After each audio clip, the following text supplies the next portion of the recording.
di kelas sebelah lagi. Oke, kita lanjutkan ya. Sebelum saya lanjutkan tentang yang saya bahas kali ini, yaitu adalah ukuran-ukuran dalam statistika deskriptif, yaitu kali ini adalah ukuran penyebaran data ya, penyebaran data. Jadi di sini teman-teman, sebelumnya saya sudah setiap video saya jelaskan bahwa alat-alat yang digunakan untuk mengukur yang khususnya arahnya lebih ke statistika deskriptif.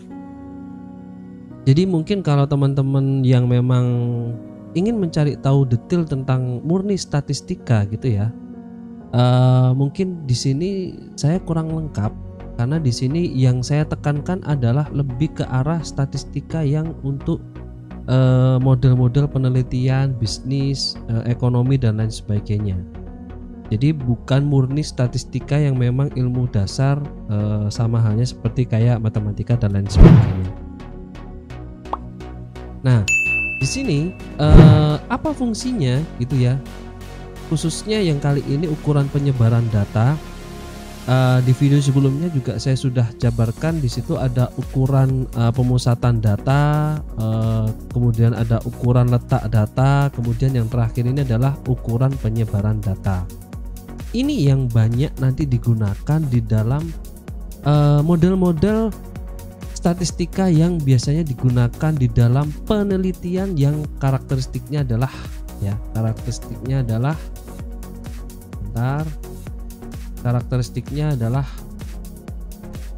kuantitatif ya. Jadi yang araknya adalah kuantitatif. Nah, yang karakteristiknya kuantitatif ini biasanya selain yang statistikanya itu adalah yang deskriptif, ada yang inferensial. Nah, yang inferensial selain deskriptif ini sendiri di penyebaran data ini juga bisa digunakan.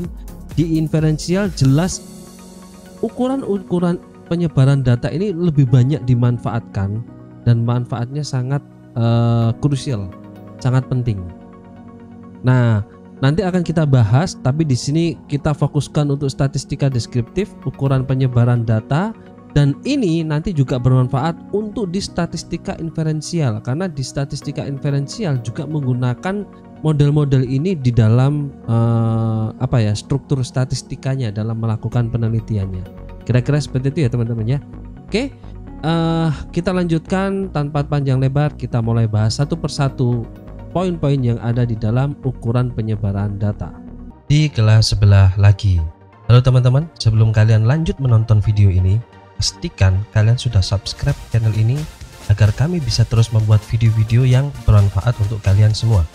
Dan pastikan juga setelah menonton video ini, like dan komen serta share video ini.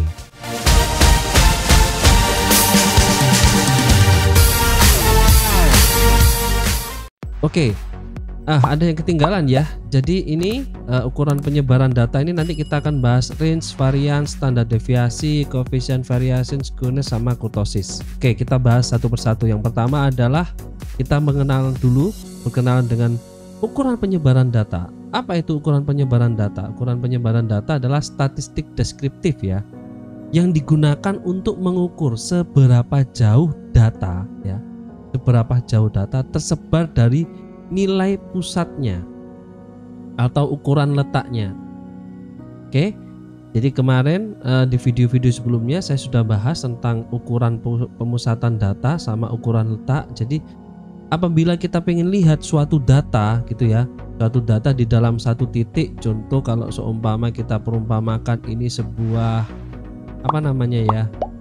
grafik gitu ya. Nah, ada satu data di sini. Nah, ada data-data yang lainnya ini terpencar seberapa jauh dari pusatnya ini. Nah, simpelnya seperti itulah. Ini kita menyebutnya adalah penyebaran datanya bagaimana dan bentuknya nanti seperti apa, dan ini nanti bentuk penyebarannya ini nanti bisa menghasilkan sebuah kesimpulan atau sebuah arti dari sebuah penelitian yang akan dilakukan atau sedang dilakukan. Kira-kira seperti itu. Oke. Jadi untuk melihat seberapa jauh data tersebar dari nilai pusat dan ukuran letak. Nah, beberapa ukuran penyebaran data yang umum digunakan itu ada ya ini ya, range atau rentang, variance, standar deviasi, koefisien varians, kemudian sama kurtosis, ini berupa grafik dan lain sebagainya. Oke, kita bahas satu-satu langsung. Oke, yang pertama adalah range dulu. Range ini penyebaran data yang paling gampang dan teman-teman pasti sudah pernah kenal gitu ya. Kalau seumpama dirumuskan seperti ini, data terbesar dikurangi data terkecil dan lain sebagainya.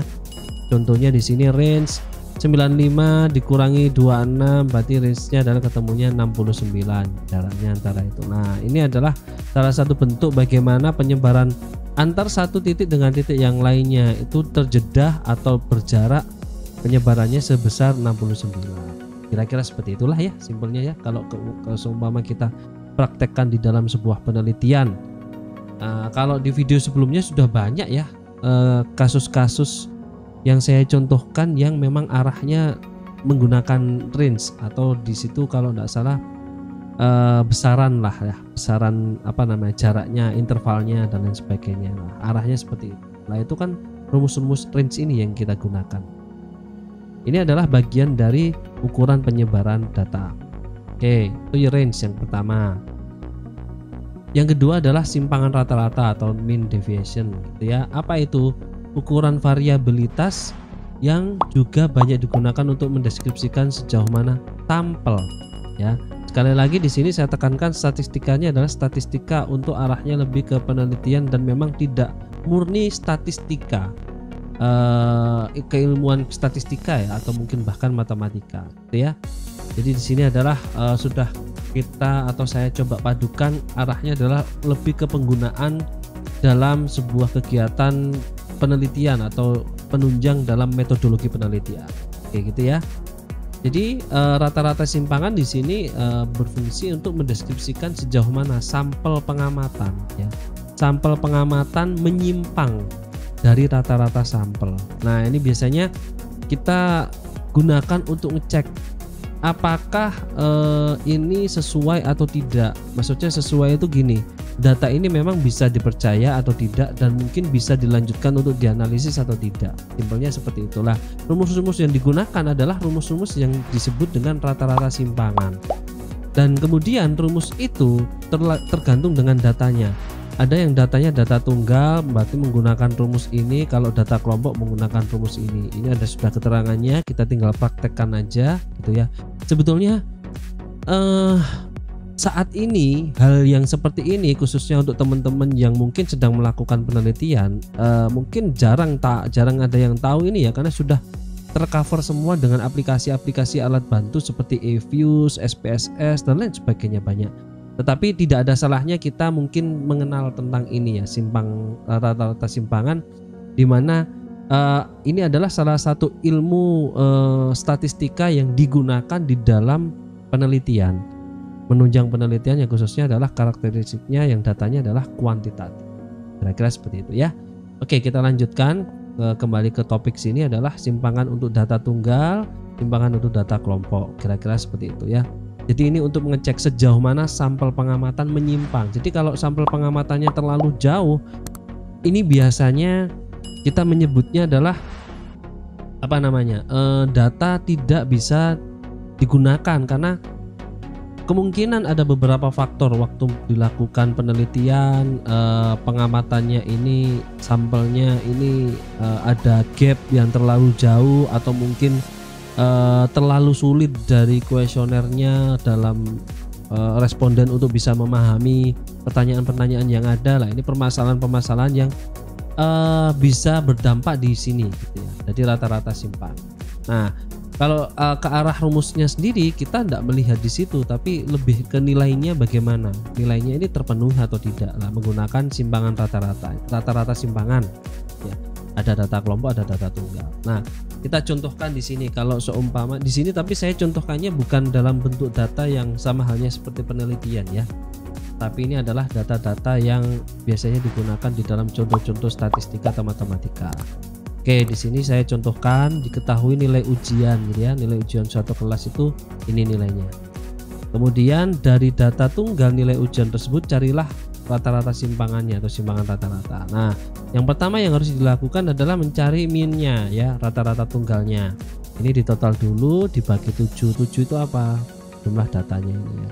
Sehingga ketemu minnya 8. Nah, kemudian baru mencari SR-nya atau simpangan rata-ratanya, di mana simpangan rata-rata ini adalah data tunggal ya. Nah, ini digunakan 7 min 8 8 8. Nah, ini kan sama 6 min 8 8 min 8. Kira-kira seperti cuman itu aja. Hasilnya seperti apa?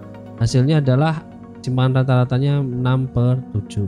Nah, kira-kira seperti itu. Nah, ini nanti akan ketemu pada satu titik yang memang saya ilustrasikan di depan. Itu untuk mencari rata-rata simpangan atau simpangan rata-rata untuk yang bentuk datanya adalah tunggal. Kalau seumpama datanya bentuknya kelompok bagaimana? Nah, ini datanya dalam bentuk kelompok. Contohnya berat badan, frekuensinya seperti ini. Contoh ini juga sudah saya pakai di ukuran letak ya, ukuran letak data.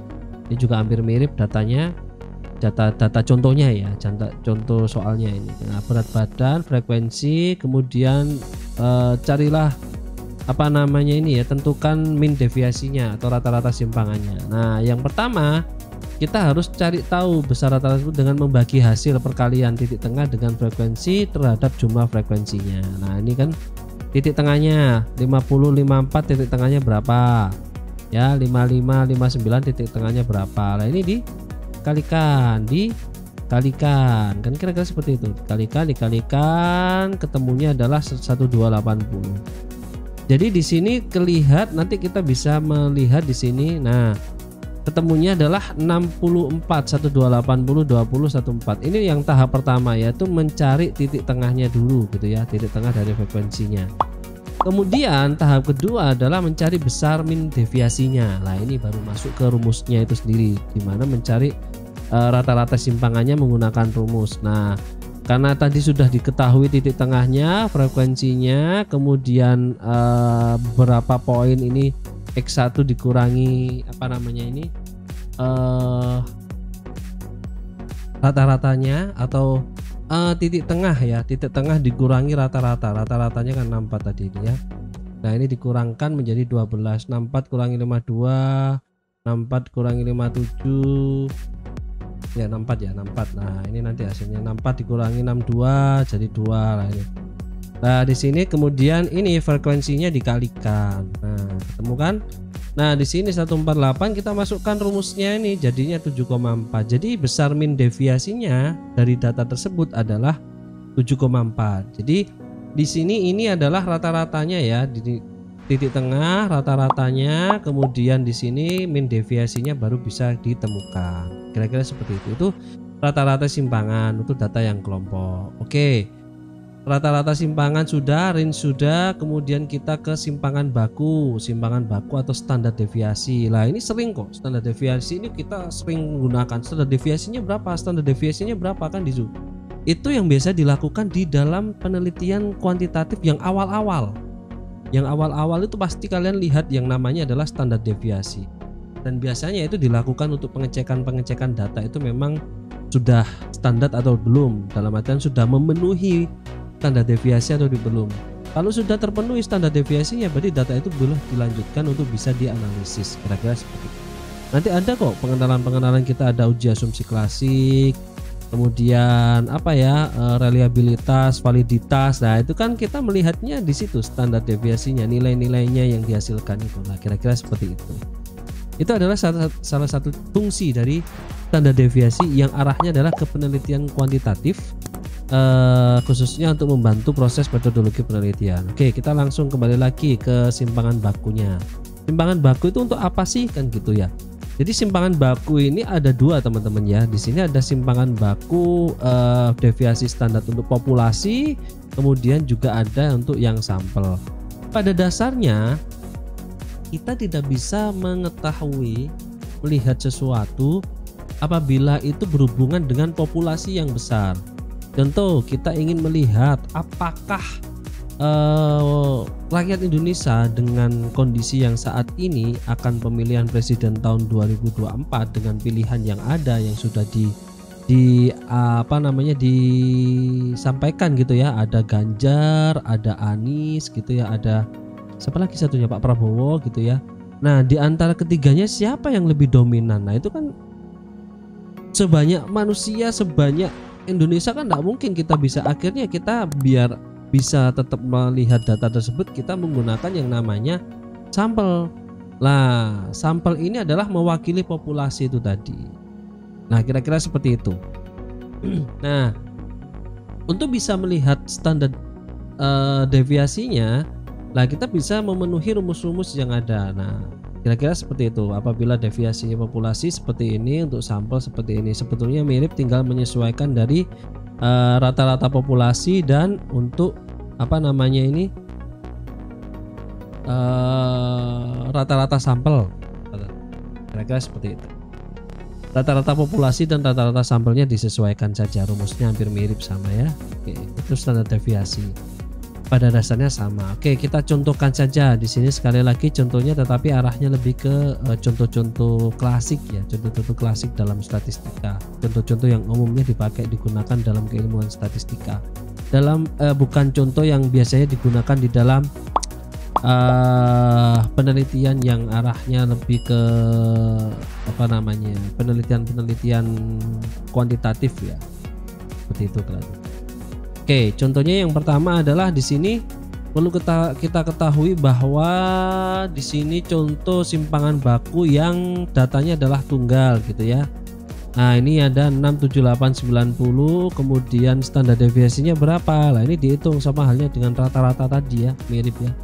Kita cari nilai rata-rata sampelnya, kemudian kita bandingkan 8 kurangi 6 kurangi 6 dikurangi 8 kok, 8 kurangi 6, 8 kurangi 6 min 2, kemudian dikuadratkan. Nah, dikuadratkan, setelah dikuadratkan dimasukkan rumusnya 5 min 1, karena ini rumusnya memang 5 min 1 ya. 10 ini adalah dari jumlahnya ini sendiri, akarnya 2,5, di sini ketemu adalah standar deviasinya sebesar 1,58.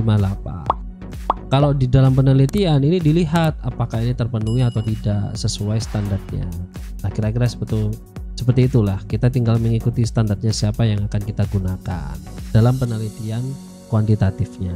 Tetapi di sini arahnya lebih ke deskriptif, jadi nilai-nilai ini yang kita cari. Tetapi di dalam penelitian ini nilai ini ya tetap kita cari, tetapi fungsinya adalah untuk membantu memutuskan apakah data ini sesuai atau tidak, sesuai ketentuan-ketentuan yang memang harus dipenuhi. Kira-kira seperti itu. Oke, kita fokus kembali ke sini. Ini dalam statistiknya kira-kira kalau menghitung standar deviasi yang datanya adalah tunggal seperti ini. Kemudian untuk standar deviasi yang berkelompok, rumusnya seperti ini, tinggal menyesuaikan. Nah, ini pasti ada nilai tengah, kemudian nanti dikurangkan lagi juga sama, dihitung 75 375 dikurangi 52, hasilnya berapa? 52, sorry, kebalik lagi saya. X1 nya ini nilai tengahnya dikurangi sama nilai rata-ratanya, sehingga nanti ketemu kan 83 ini kan ini nilai ini, kemudian kurangi 80 min 1. Nah, ini salah satu poin-poin yang juga harus dipenuhi teman-teman untuk yang untuk mencari data di mana datanya itu yang yang kelompok ya. Jadi harus mencari ini. Warnanya kok sama. Sorry, saya rubah dulu warna yang agak sedikit berbeda. Nah, ini ya. Nah, cari ini dulu, ini kemudian dicari dulu lah, ini dihitung. Nanti kalau ini menggunakan Excel enak, tapi di sini gini teman-teman. Ini sebetulnya sudah alat bantunya yang tadi sudah saya sampaikan, ada eViews, ada SPSS dashboard. Nah, ini termasuk saya ini yang biasanya tidak sampai memikirkan seberapa dalam ini rumus-rumusnya ya. Kadang kita sudah langsung menikmati hasilnya berapa ya, percaya sama aplikasi aja.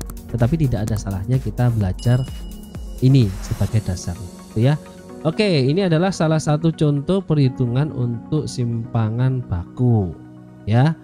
Simpangan rata-rata sudah, simpangan baku sudah. Nah, ada yang namanya juga bagian dari simpangan rata-rata dan simpangan baku, yaitu adalah varian. Hampir mirip, hampir sama dengan simpangan baku dan varians. di mana varians itu adalah ukuran ya, ukuran dispersi atau ukuran variasi. Variasi dapat menggambarkan bagaimana terpencarnya suatu data kuantitatif yang umumnya digunakan oleh ahli statistik ya, yang orang dalam dunia statistik untuk mengetahui apakah sampel data yang diambil itu mewakili seluruh populasi atau tidak gitu ya. Mencari data untuk sebuah populasi sangat ya memang sulit ya, karena makanya itu diambillah sampelnya, dimana sampel tadi itu untuk mewakili seluruh populasi ini. Lah, rumusnya varians itu sendiri bagaimana? Lah, rumusnya varians itu sendiri sebetulnya bagian dari simpangan rata-rata dan simpangan baku, teman-teman. Jadi di sini kalau dilihat dari simpangan rata-rata gitu ya, simpangan rata-rata diganti dengan kuadrat itu berarti sama halnya dengan varians. Jadi kalau teman-teman tadi lihat itu ya, simpangan rata-rata itu kalau diganti dengan kuadrat maka itu sama halnya seperti kayak mencari varians. Itu kalau dilihat dari simpangan rata-rata. Tetapi kalau dilihat dari simpangan baku atau standar deviasi itu akar dari varians. Akar dari varian. Nah, kira-kira seperti itu. Itu adalah salah satu contoh dari 3 bagian yang sebetulnya bersama-sama, yaitu adalah simpangan rata-rata, simpangan baku atau standar deviasi, dan varians itu sendiri. Oke, kira-kira itu secara detail. Nanti kita langsung ke prakteknya aja sebetulnya kalau secara penggunaan varian, simpangan baku dan simpangan rata-rata, karena di sini tidak detail ya, dalam artian saya tidak menjelaskan secara detail secara konsep keilmuan statistika sekali lagi. Jadi lebih ke penggunaan statistika di dalam kegiatan penelitian atau arahnya ke penunjang dalam metodologi penelitian. Kira-kira seperti itu teman-teman ya. Oke. Selanjutnya lagi yang ukuran untuk penyebaran data yang perlu juga kita ketahui adalah koefisien variasi lah, koefisien variasi. Pembandingan antara simpangan baku dengan rata-rata hitung yang dinyatakan dalam bentuk persentase gitu ya. Tinggal dikalikan prosentasenya saja. Di sini kita bisa lihat untuk melihat sebaran distribusi data dan rata-rata hitungannya. Apa artinya gitu ya? Semakin kecil koefisien variasi maka semakin homogen. Semakin kecil ya, kalau semakin kecil berarti semakin homogen, semakin sama. Tetapi kalau semakin besar berarti semakin berbeda. Oke, kira-kira nanti bisa terbayangkan oleh teman-teman yang melihat video ini. Jadi kalau seumpama itu semakin kecil berarti itu semakin sama, dan kalau semakin sama kita melakukan sebuah pengecekan di mana untuk beberapa sampelnya yang mungkin relatif juga besar gitu ya. Tapi kalau mayoritas sama gitu ya koefisien variasinya, ya berarti homogen, seragam, kita bisa lanjutkan. Tetapi kalau semakin besar koefisiennya, ini heterogen. Nah, ini yang jadi tanda tanya. Kira-kira seperti itu ya. Nah, di sini saya berikan contoh, sekali lagi contohnya adalah contoh klasik yang umumnya digunakan dalam keilmuan statistika sebagai pembelajaran untuk cara menghitung manualnya saja. Di sini ada soal lampu neon rata waktunya 2400, simpangan bakunya 600, tetapi ada lampu pijar 3200, simpangan bakunya 1000 gitu ya. Terus lampu yang tergolong lebih baik ya dari kedua jenis ini yang mana? Nah, ini kita bisa lihat koefisien variasi. Setelah dihitung ternyata ditemukan koefisien variasi untuk lampu neon 25, kemudian untuk lampu pijar 31. Mana yang lebih baik? Sekali lagi, yang lebih kecil adalah yang lebih seragam, yang lebih bagus. Berarti yang lebih baik adalah 25%. Kira-kira seperti itu ya. Itu salah satu bentuk cara menghitung koefisien variasi. Oke, kita lanjutkan lagi. Selain itu juga ada bagaimana kita bisa melihat penyebaran data itu melalui permodelan atau gambar atau bentuk titik-titik yang sehingga ditarik garis menjadi sebuah kesimpulan, yaitu adalah skewness sama kurtosis. Apa itu gitu ya? Skewness sama kurtosis ini adalah kemiringan dan keruncingan, ukuran untuk melihat suatu data statistik terdistribusi secara normal atau tidak, tapi dalam bentuk gambar gitu ya. Nah, ukuran menyatakan derajat. Ukuran yang menyatakan derajat ketidakseriusan kurva. Kita bisa lihat dari bentuk kurvanya distribusi, atau dengan kata lain menunjukkan seberapa jauh distribusi itu menyimpang dari simetris atau normalnya. Nah, ini kita lihat dari bentuknya gitu ya. Itu kalau skewness. Kurtosis juga sama, runcingnya tingkat keruncingannya bagaimana? Itu kita lihat dari keilmuan kurtosis gitu ya. Dari suatu distribusi adalah derajat kelancipan. Distribusi tersebut terhadap distribusi normal gitu ya. Jadi keruncingannya itu lancip atau tidak lancip lah, kira-kira seperti itu. Lah idealnya adalah saat data terdistribusi normal, yakni saat skewness bernilai 0 ya, bernilai 0. Nanti bernilai 0 itu bagaimana? Nanti kita lihat rata ya, antara min, median, modus itu rata lah, kira-kira seperti itu. Nah kalau kurtosisnya bernilai 3, ini yang ideal ya, sekali lagi yang ideal. Nah semakin jauh dari kondisi ideal maka data tersebar semakin tidak ideal dan tidak merata. Oke, kita langsung bahas satu persatu skewness sama kurtosisnya. Di sini kita bisa lihat, kalau dilihat dari kemiringannya gitu ya, ada 3 model ya. Di sini ada lebih kecil 0, seperti dengan 0, lebih besar 0. Nah ini yang pertama adalah koefisien kemiringannya lebih kecil daripada 0. Ini disebut negatif, modelnya seperti ini. Nah modelnya lebih condong ke kiri lah ya. Nah di sini kelihatan kan modusnya yang lebih banyak, kemudian medianya, minnya lah, ini lebih condong ke kiri ya, lebih condong ke kiri lah, ini disebut negatif. Tapi kalau lebih condong ke kanan itu disebut dengan positif lah ya, distribusi positif gitu ya. Nah ini biasanya kalau di penelitian kan kita bisa lihat tuh berpengaruh positif, berpengaruh negatif, kan seperti itu ya. Nah berpengaruh atau tidak, positif atau tidak, negatif atau tidak, kan seperti itu kan. Berpengaruh tapi negatif, berpengaruh tapi positif lah. Kalau teman-teman pernah dengar seperti itulah, ini dasar ilmunya yang digunakan adalah ini skewness gitu ya. Tapi kalau 0 itu di sini nilainya sama, median, min, median, modenya sama. Jadi simetrik distribusinya. Kalau ini right, kalau ini left. Intinya adalah negatif, ini positif. Kira-kira seperti itu. Itu kalau dilihat dari kemiringan kurva yang dalam skewness. Kemudian kelancipannya bagaimana, juga ada artinya teman-teman. Kalau lancipnya adalah lebih daripada 3 berarti leptokurtis. Nah leptokurtis distribusinya bagaimana artinya? Kalau normal bagaimana? Kalau plekartik ini bagaimana? Nah ini ada artinya semua. Oh standar-standar saja. Oh normal-normal saja. Oh aduh ada keanehan ini, kok lancip banget. Ini ada sesuatu yang memang harus diperhatikan secara khusus lah, kira-kira seperti itu. Itu sudut kelancipannya dilihat dari sudut kelancipan suatu kurva itu sendiri. Nah itu keilmuannya dimasuk di dalam kurtosis. Kira-kira itu ya alat-alat yang bisa digunakan di dalam statistika deskriptif, yang notabene ini juga dipakai di inferensial juga nantinya gitu ya. Tetapi ini adalah ilmu mendasar di dalam statistika yang memang bisa dan umumnya kita bisa lakukan, manfaatkan untuk menunjang penelitian yang akan kita lakukan. Khususnya ini adalah statistika di dalam menunjang kegiatan penelitian, khususnya di metodologi penelitian gitu ya. Sampai ketemu lagi di video-video berikutnya yang membahas tentang cara menyusun skripsi atau penelitian umum bidang lainnya. Jadi apabila teman-teman ada yang ingin berdiskusi secara langsung, silakan menghubungi sosial media kami, Instagram, TikTok, Telegram, Twitter dan lain sebagainya, sudah ada semua. Linknya ada di deskripsi. Terus bagikan video ini ke teman-teman kalian yang sedang mengerjakan skripsi.